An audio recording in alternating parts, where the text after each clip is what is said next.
adventures of Lonnie, the Brotherhood of Steel Scribe, Clark, the veteran mercenary, Pep, the gearhead racer, and Hazel, the traveling scholar. This is Rad Rolls, a Fallout tabletop RPG. So standard order of operation, if the Vault thinks you're related to Vault Resident number 2, Vault Resident 2 is Marty Buffont, the husband of the Vault Overseer, who is Vault Resident number 1, then you are the love child of Martin Buffont, who is apparently a clone that's less than 5 years old. So if it helps you at all, it's very possible your actual dad is dead because the Vault killed him when you were a baby. Does that help? Wow, your dad is both dead and still alive. And a ghoul, and the head of a criminal organization that's trying to take over New Orleans. And cheated on his wife with your mom. And owns the Sweet Chariot. So that could be considered a plus. And doesn't remember you. You got a lot going on, Lonnie. That's a lot. Hey, shut up, Pep. Hey, shut up, Clark. Oh. All right, everybody shut up. Okay, are we killing this thing or not? What are we doing? No, okay. No, don't kill the thing. He's got to put crawdad in me first. No, He should ruin it. Okay, guys. You gonna kill the voodoo's wife? I'm gonna go get my brother out of the great. No, you're not. You're checking number 2. We're going to confirm this little theory of yours. Then we'll deal with your brother. You know your brother's name. We could probably look it up from there instead of trying to figure the number. We'll just open the tank up and we'll get him out. If I'm the real Clark name.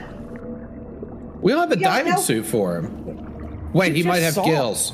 Oh, he probably does have gills. If he has gills, then he's a clone of my brother, and my brother's dead. This just keeps getting worse and worse. Oh, it does. You're not wrong. I bet the amphibian one. Maybe that was the whole gill thing. You know what was really funny is we walked into a vault and I thought, hey, it'll be so much fun to go investigate a vault. And I walked in, it was like, wow, this is almost like really comforting and homey feeling compared to being outside where there's giant explosions and giant monsters and ghouls that want to kill us. And now we're in the shit. Hazel, everything's the wasteland, whether you're inside or outside. Shut up, Pep. Nothing bad has happened to you yet. Clark, shut up. You got free therapy. You got free therapy over there. I'm part chameleon or lizard or something. Salamander. Something like that. And then we got this guy over here who's... I don't even know what you are anymore. All right. Me? Guys, I'm going to talk to the Overseer. All of you, zip it. Before I give you all a timeout. Yes, ma'am. Lonnie, that's good. Hazel, in full-on teacher mode, walks over to where the glowing hazmat suit with the Overseer supposedly in it is and goes, so, can you understand what I'm saying, or do you just say names over and over and over again? Is there any brain left in there? The Overseer kind of looks at you and says, welcome to Vault 18! That's what I thought. All right, so I'm going to actually, nothing about the glowing hazmat Overseer looks hostile at all at this point, right? I can basically start investigating to see if there's any kind of key card, if there's any kind of documentation, if there's anything they're carrying that can give me more information. Yeah. Okay, so... You go ahead and do a perception plus science, difficulty... Perception plus science. All right, and I'm going to use 2 of my AP points on this, too, because I really want this. You got it. 2 successes. Great job. Oh, sheesh.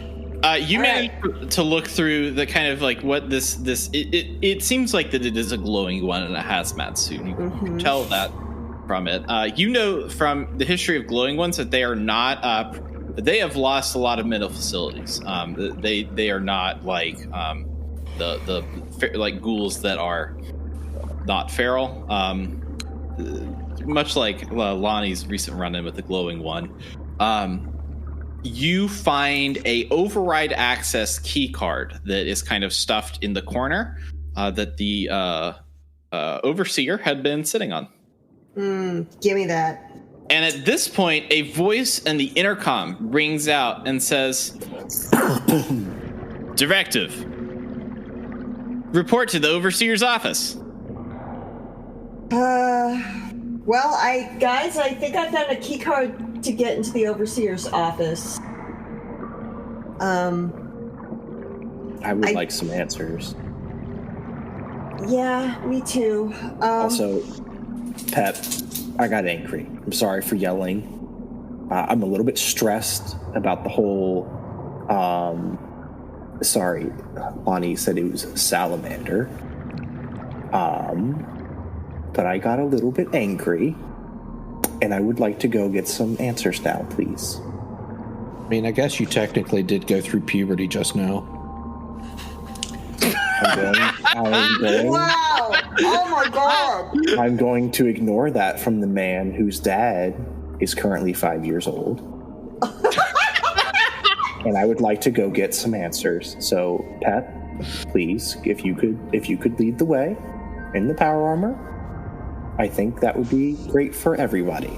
Well, Clark, someone told me I should be a little more cautious with the power armor, and I don't know if me taking the front would be sufficiently cautious enough. Does everyone here agree that maybe the power armor going first would be a wise use of power armor, or is that being reckless? Pep, would you please go first? Sure. I would all right. appreciate it. Let's go. Where am I going? This way? That's That way? a really good question. Hey, glowing overseer dude. Point. Where's your office? The overseer kind of looks at you and says, "Gra," and then looks at Lonnie and says, Marty. All right. She's saying that because you look like your dad, who's 5. Maybe Marty. Not even 5 yet. They haven't come back yet. Sorry again. All right, well, okay, these vaults are all basically laid out the same. Has anyone else been to the vault and might know where the overseer's office is? At this point, doors open. All of it seems like all of the doors that exit open automatically, and you hear the sound of robots kind of rummaging through the room that you were previously in, where you killed your clone. Well, I've got a little bit of a concern about that. Wait, we didn't kill my clone. Yeah, what's the vitals showing on? Oh, are you back in that room? Well, we had to go through that room. Go through exit, that room right? to get to door 3, I think. That clone is dead. And you see 2 protectrons kind of walking around. The clone it seems like disintegrated into a pile of dust. And you see protectrons carrying 2 bodies out of the second door in there. One of them you recognize as John Buck Roosevelt, and the other one you recognize as Clark. And these are dead bodies? Yeah, and the protectrons bring them in and let go, and the bodies float. All right, I'm gonna get over to the bodies and take a look at them. Hey, hold on now. Wait, If I have any stuff, I want my stuff. I'm not trying to loot the bodies, you idiot. I'm trying to see what was done to them. Well, he's dead. I want his stuff, which is The bodies are my naked stuff. except for underwear. The bodies are wearing underwear. Well, they could, in theory, still have something on them. Where do you like use a prison wallet or anything? Is there something I should know about you? Check the tailpipe. Maybe other Clark did. I'm not going to check though. That was going to be my next question. All right, It's- I'm just gonna go over to the bodies and take a look at the body. Now, as far as consent goes, does Clark have to give consent to check other Clarks? That's a very good question because are they a separate entity? Lonnie, I don't like where you're asking this question. Stepping outside of the game, yes. You have to, unless the clones are attacking you, you have to give consent. If you're walking around and there is like a doll of you of your exact proportions laying on the ground, that's it. Please ask the person that looks exactly like the doll before touching. Only I can touch my dead body. All right. So as the next of kin, or the closest thing to it we've got here, can I do a coroner's overview of the body of your twin brother / father? Yeah, do medicine perception for difficulty 0 if you're going to do that, and get Clark's permission before you do that. Yes. Clark doesn't have to get permission. Fine, but I don't want to watch. Well, that is a different level of weird, but I'm going to say you're either the next of kin or... Yeah, we'll just say closest living relative. I'll just ask Clark, do the scars match?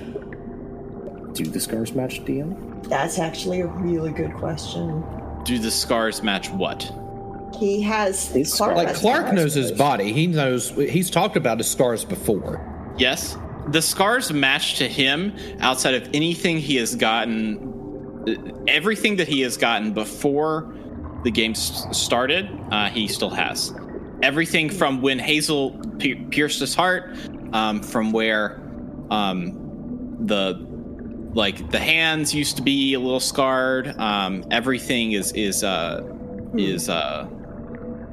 not there that was from this game time. Pretty much, save state pre-game. We saved your character. That's what it is. Huh. Yeah, I don't care. He's dead. I'm the one that's living. Do whatever you want. I got 0 successes, so it looks like Clark and Buck. You can't tell anything discerning about the character, the body. The body. And you can tell on the hands there are 2 cuts that go from kind of across the palm, and there is a giant kind of like hole in his stomach. Huh. 2 cuts across the hands and a hole in his stomach. Are there similar wounds on Buck's body? No. Do the hand cuts look like they might have been from a sword? Do perception plus melee weapons for difficult. Missed it by 1. Oh, God. No successes. You don't really see what exactly happened, but it seems like that the way that the cuts are, they do look like your sword. You're not quite sure what happened. At this point, a voice comes over the intercom and says, "Directive, please report to the Overseer's office." Well, honestly, at this point, what do we really have to lose? Let's go to the Overseer's office. Maybe we can find some answers in there. Or, sorry, let me rephrase that. Let's find some answers that aren't monumentally traumatizing to all of us in general in there. You're not going to find that. Forget about that one. There aren't enough luck points at the table. This is an empty, stark room that has a number of turrets and cameras that follow the crew as you enter. There's a console on the side of the room, and it speaks. Directive, please enter override code. Mm-hmm. I'm gonna try and enter the code Martin. Wait, don't you have the code? Yeah, you have. I have the code. I have the key card. But they gave me the code to be able to open the vault door.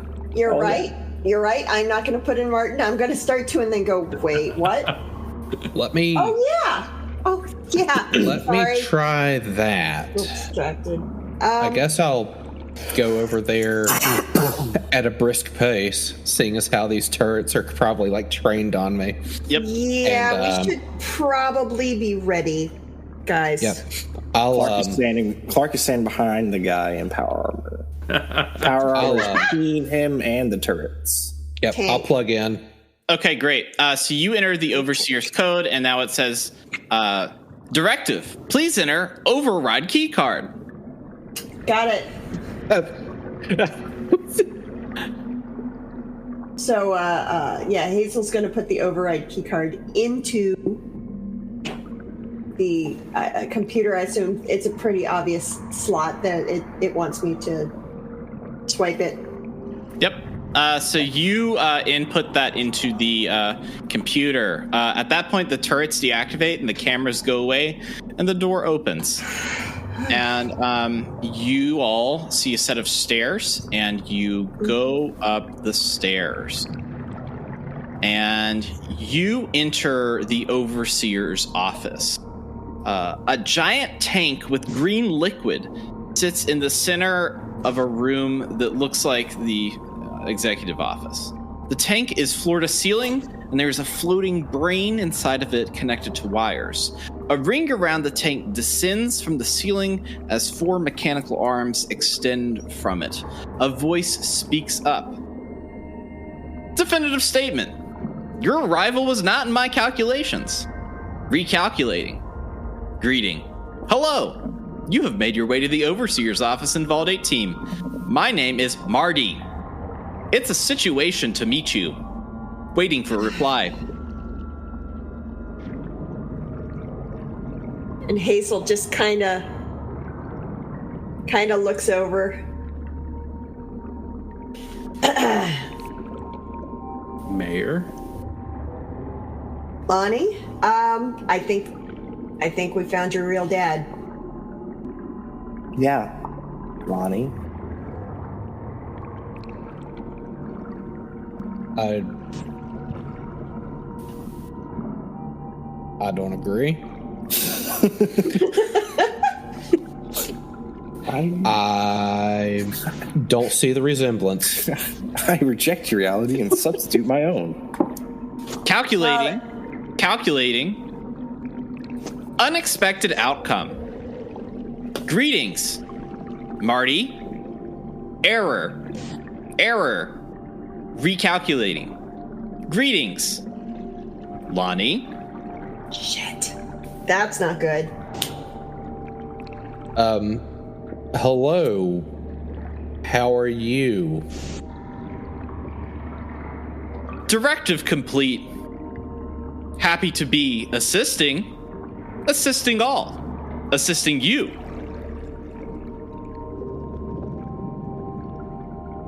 Can you assist me to not die in 10 weeks?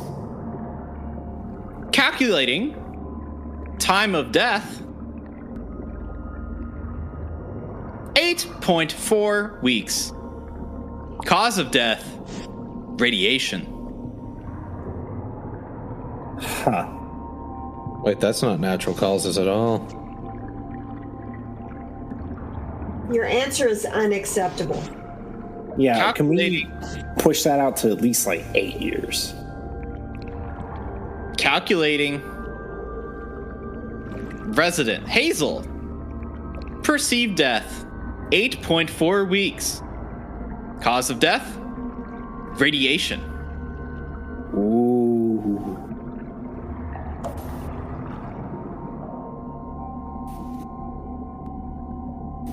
Calculating. If it says 8.4 weeks, Martin. Did 8.4 weeks for everyone. Yeah. Status. Deceased. Status update. Recombination in progress. Assisting. how long on the recombination? Recombination delayed.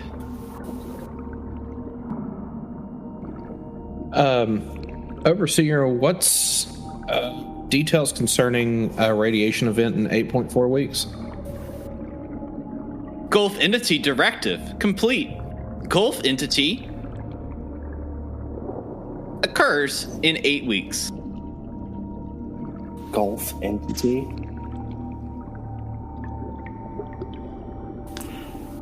I think maybe we know why they got the amphibian and crawfish in the clone lab. I think they're working on something big for old New Orleans. Calculating Gulf entity estimated height 400 feet. Estimation. That sounds about, yeah. Correct. Calculating big. Pep, you're going to need a bigger set of pep. He's gonna need a helmet. God, hey, this diving helmet works adequate. It's a little foggy in here, but yeah. Doesn't have duct tape on it. Everything he owns has duct tape on it. So, to confirm, in 2 months, a 400-foot entity is going to irradiate this area. Reassessing personality. Profile. Southern woman. Financially wealthy. That's right, Lowney Hey Bear. There's the Gulf entity directive that we have been working on, and that's in about 8 weeks. It's about when that's happening. When did the directive concerning the Gulf entity become a computed variable?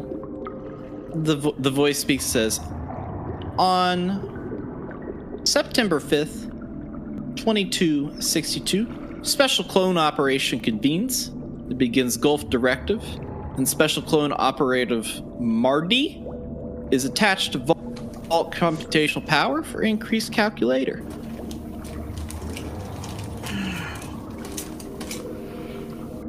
But why Gulf entity? Where Gulf entity? Cancel Gulf entity? Recalculating personality. More descriptive. Lonnie Hay Bear and Company, I gather you here today on the precipice of this Nawlins secret bunker that we're within.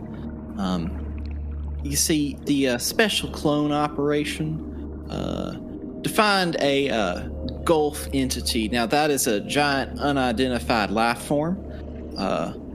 We have ran several calculations on how to get that giant life form away from the city of Nawlins, and we have put forth a directive to do so.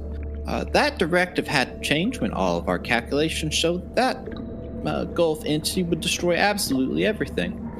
The directive now is simply preservation. And so we have re-begun all of our collecting and sampling of cloning. And we have completed the directive and are prepared for the next 400 years when the half-life of Gulf entity is completely degraded and they're dead, so we can repopulate and bring back the knowledge that we've gathered with us this far. Do your cloning directives, did you make other clones like me? You are a Generation 1 clone, from which I can only say that we have garnered you on your way into Nawlins, checked you into our secret secure system, and have done our test via personality and DNA sampling, and now you have come out the other ends the victor.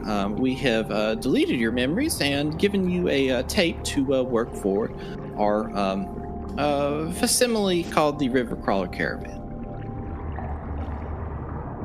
Well, we read your computer with the results, and I'm okay with the unable to take being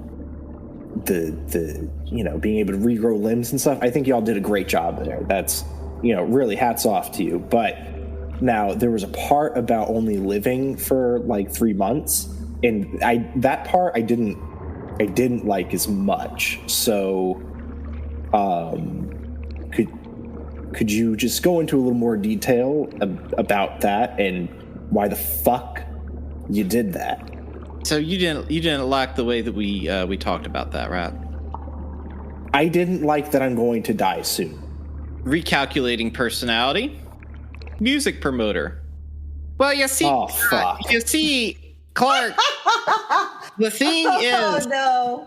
the thing is, when you're looking at your lifespan, these at the city of all Nawlins, we don't care about non-residents. That's not something that we care about at all. We care about preserving us, and you're a tourist, so we did our regular experimentation that we do on clones of tourists.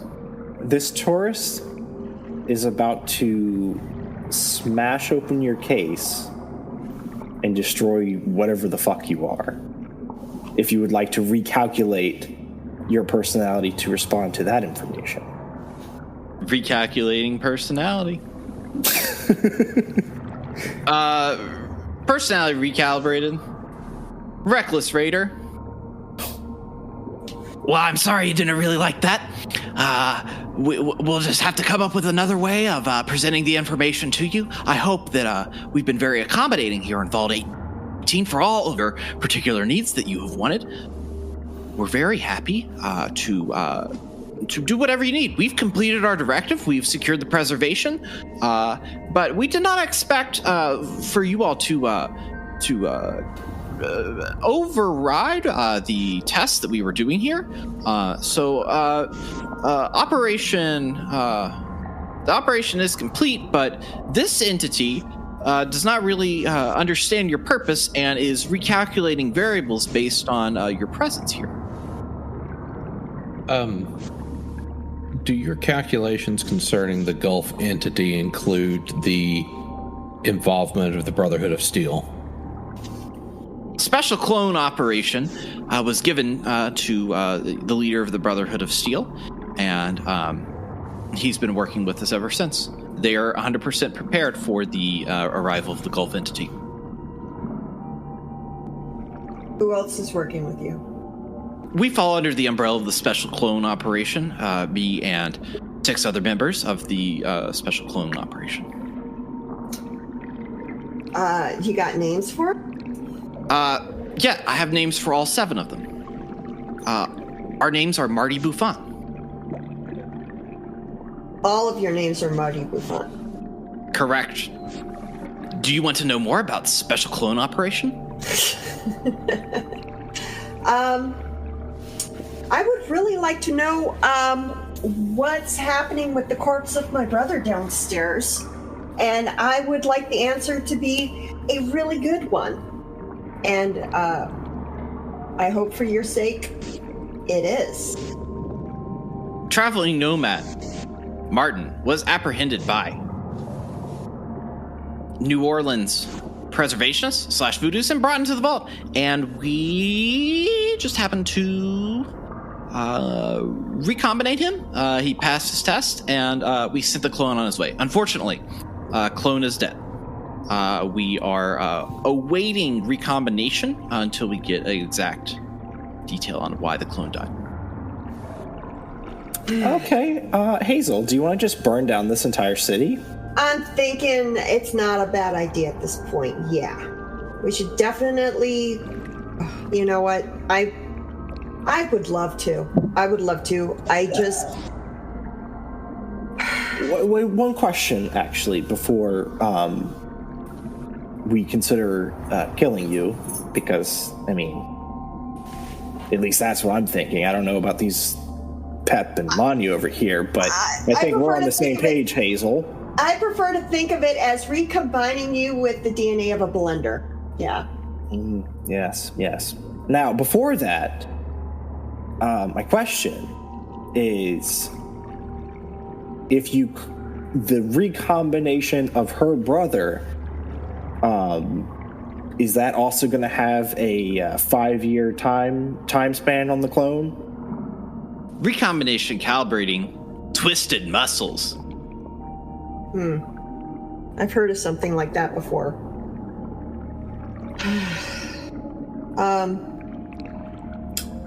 So basically, they're trying to turn him into a superpowered melee creature.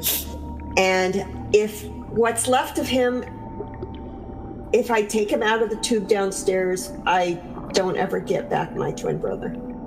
He's dead. He stays dead. There's no clones. There's no coming back.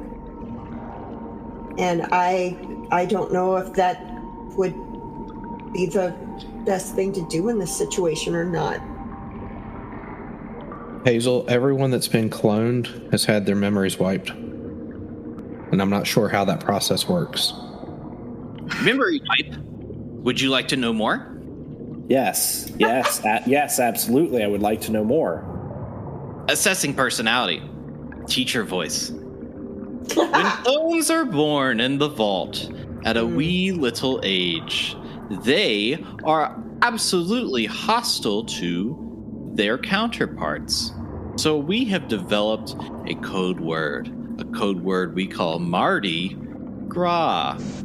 At the term Mardi Gras, they change their personality back and forth between aggressive and non-aggressive. Under this jurisdiction, and when we decide to use the terminology directed at the certain people, they will then shift their personalities. Most clones are aggressive towards their previous clone or real person, and consistently display behavior of aggression and saying their own name over and over and over again. I've never done that. Memory wipe occurs in a injection-based format. The injection is given at time of cloning and wipes memory for a full week after cloning procedure is done. Subjects retain memories prior to 1 week of their operation. When you splice the genes, do you splice the genes onto the real person first? Or while you're making the clone? It's a symbiotic process while we make the clone. Shit, so I am a clone. But why don't I say my name like that? I've heard Mardi Gras a bunch of times. Right, and you're just always hostile. That's true, but I don't repeat my name like a crazy person. Yeah, it's true. But you also have no reason to be hostile towards your clone because your clone, well, the closest thing to being hostile towards his clone we've seen is he found his body and said, I want to loot that shit. So I that honestly seems like a perfectly reasonable that's reaction. just the rules of the road. I don't. That was also seriously. kind of hostile, I'm not going to lie. But point stands, I've heard the code word multiple times and you haven't shifted personality at all. Yet clearly I've had this regeneration thing going. So maybe you're not the clone. Maybe you were the base material they used to make the clone, and the clone didn't make it. And either way, you're still you. Computer, explain details of Experiment 594. Experiment 594. Regarding special clone operation. Vault Resident 2 initiated special clone operation. Vault 18 was only prepared to accept identical clones of Vault Residents. Vault Resident 2, as owner of Vault 18, decided to create clones that are different from one another. With Vault Residents 2 high charisma, the computational power of the Vault itself and the Overseer created 6 clones, all with different attributes off of their charisma. This is what we call the special clone operation. The special clone operation then proceeded to find ways to physically enhance and mentally enhance the human clones that we have. Particularly, Resident 594 was enhanced with salamander genes. Resident 594 cannot die unless completely disintegrated, but has a shortened lifespan of about 3 months. Resident 594 is not the original Resident, but is indeed a clone and a genetic mutant of original Benefactor. So is there another splicing experiment that was contemplated that would expand lifespan that is active at this time in Vault 18. Special Clone Operative 3, increased lifespan, high endurance. Is there a way to transfer all current memories into new clone? Special Clone Operation was a success. We have combination results for Resident 594, but it has not been the 5-year time period in which we refresh all clones. If Resident 594 wishes to refresh cloning, they will have to get Overseer's approval. Alright, where the fuck's this bastard? It might be the glowing one downstairs. Personality change. I am the Overseer. It's me, Gran. Oh, perfect. I would like a new body that will not die in a few months. I would like to keep the salamander, because that's, I mean, like I said before, you guys did a stellar job with that one. But I'd be willing to give it up. If I would just not die so soon.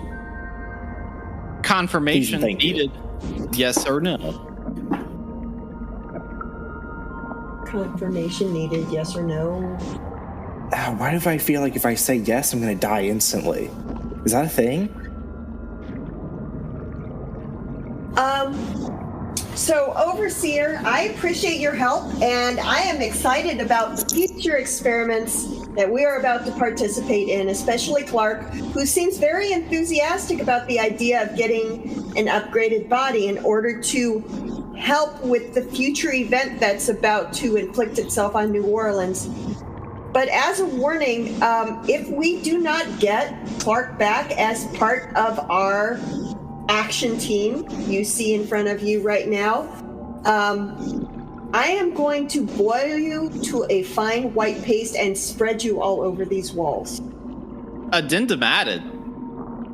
Correction input. Confirmation, Resident 594. Yes or no? Will you guys watch me while I'm being recombinated?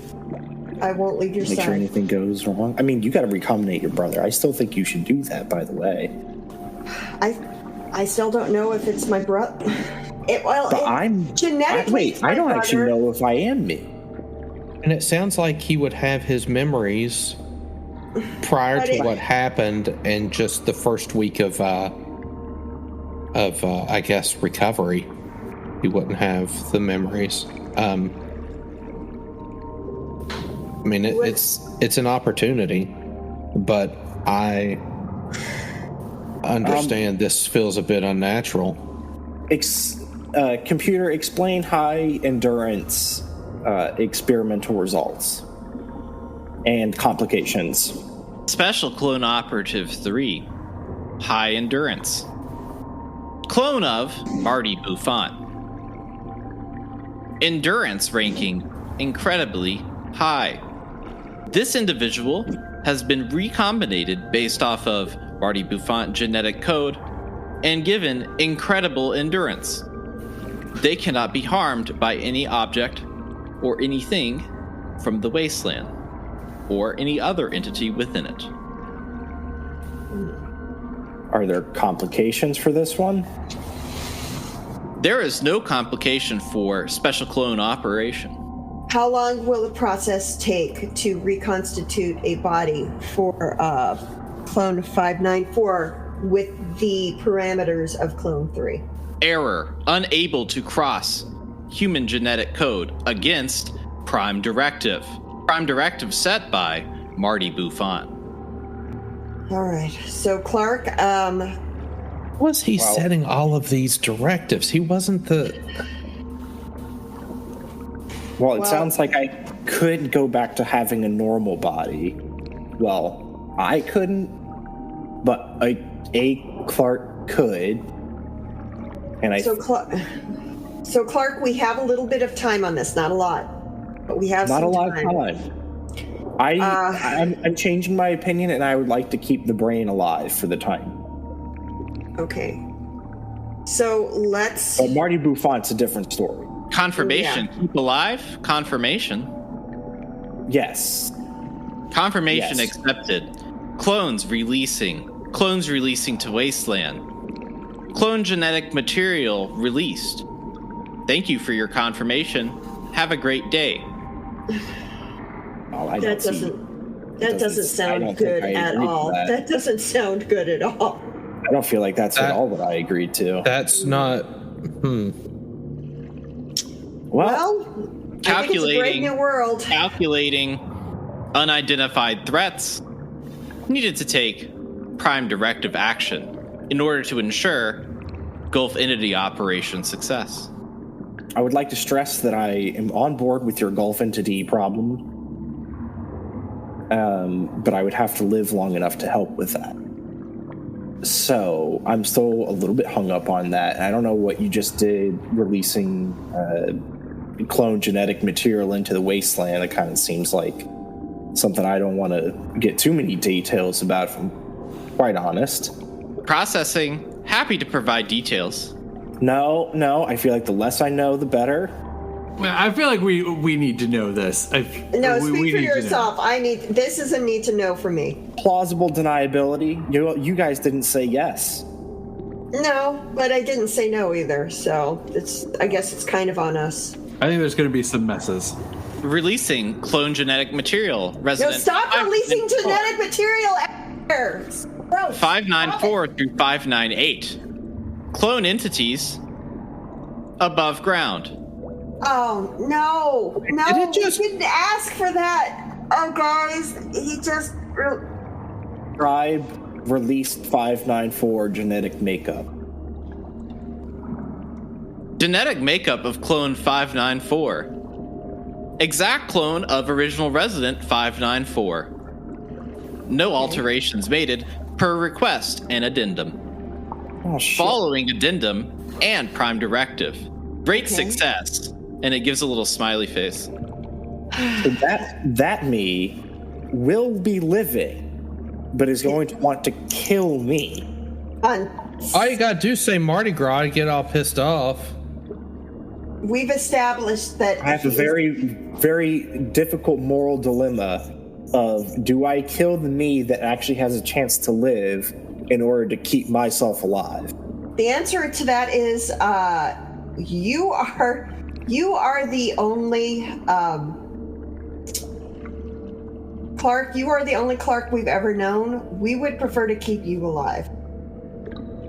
But that also means that there's a very dangerous Clark that is out there in the wasteland. At least we should probably at least track him down.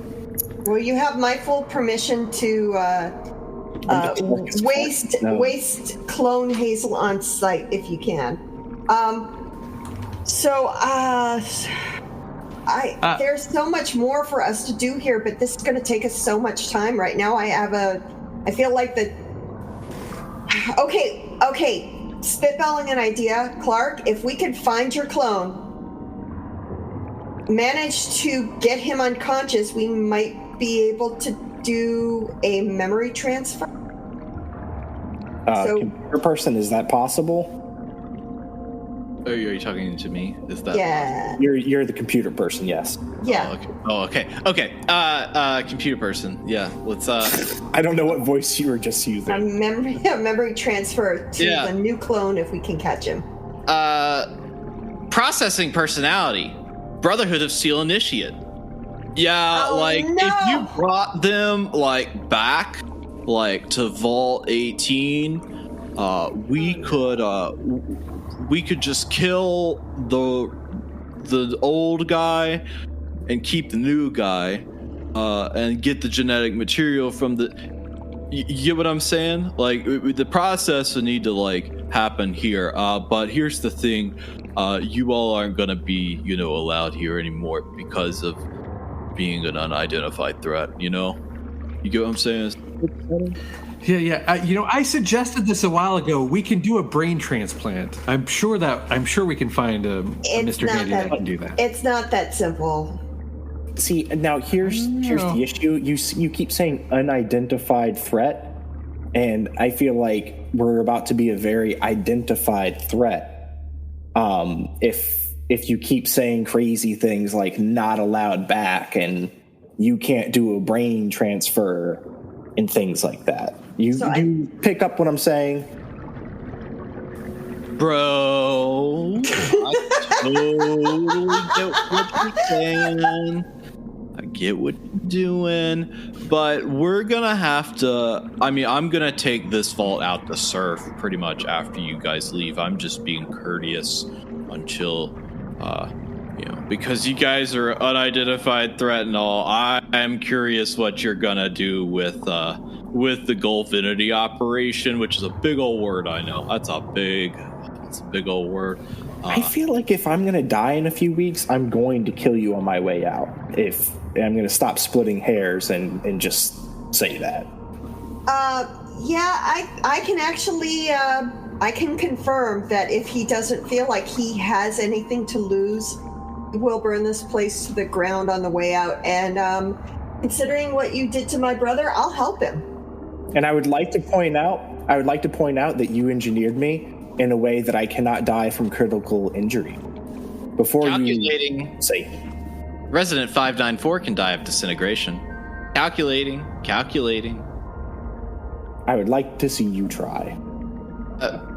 At this point, oh boy. The mechanical arms retract back up into the ceiling. At this point, a vacuum kind of opens up in the roof. And a tentacle arm comes down, almost like an electrical tentacle arm. I'm going to have everybody roll agility plus athletics for difficulty 3. No, critical failure for Pep. I got 1 success. I guess if I crit, I could have. But... Yeah, I'm slow. Hold on. It was agility and athletics. Nobody succeeded that. The tentacles come down and plug into your pit boys. A number of information is attached to your pit boys, and you feel like it's like overloading on your arm as the screen starts to scroll around. At this point, the pressure increases, and you all are sucked up into the roof and are in a dark vacuum of water that is pouring up from the vault.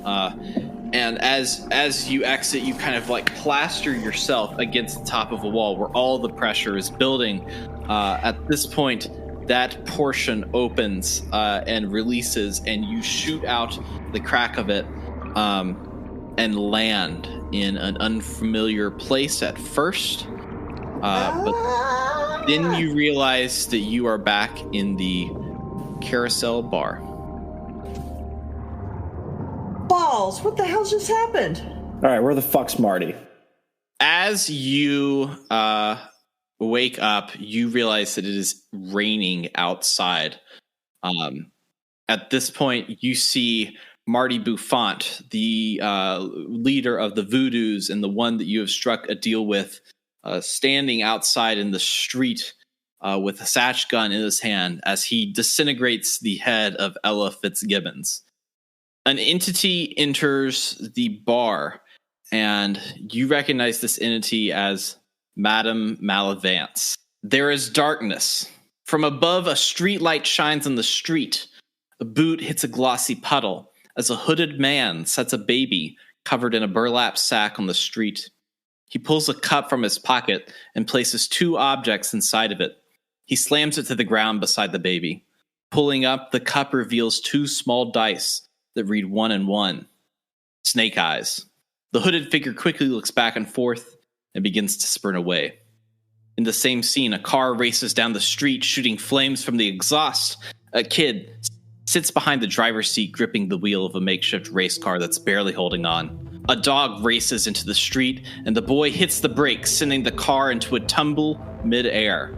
Pieces of the car are flying as the fire begins to build. The car lands upside down with a crash.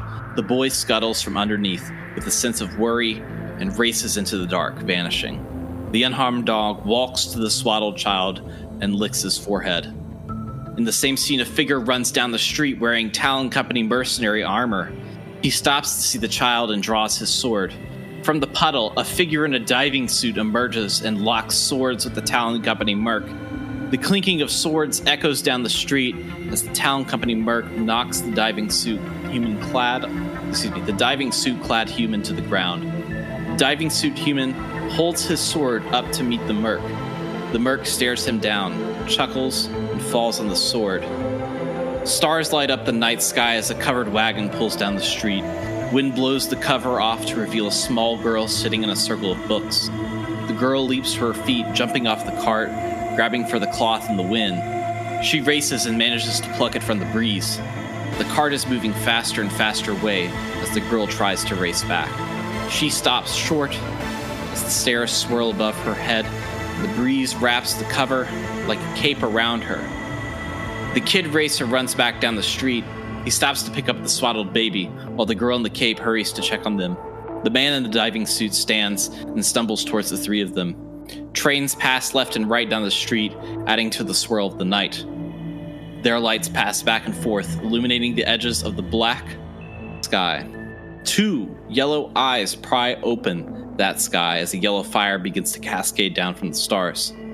A rumbling echo like giant footsteps is heard. The crew stands in a circle and takes a deep breath.